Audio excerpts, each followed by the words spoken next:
बागेश्वरबाबाने केलेल्या विधानासंदर्भात आता विरोधकांनी सुद्धा आक्रमक पवित्रा घेतलेला आहे। छत्रपती शिवाजी महाराजांचा इतिहास तोडून मोडून पुढे आणला जात असल्याचा आरोप विरोधकांनी केलेला आहे।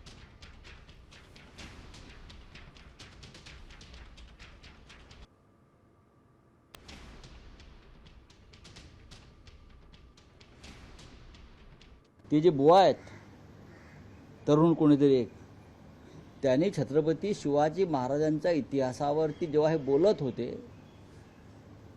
तेव्हा राज्याच्या मुख्यमंत्र्यांनी त्यांना थांबवायला हवं होतं किंवा सरसंघ चालकांनी त्यांना रोखायला हवं होतं आणि त्यांना महाराष्ट्राच्या भावना, इतिहास याबाबत जाणीव करून द्यायला हवं होती।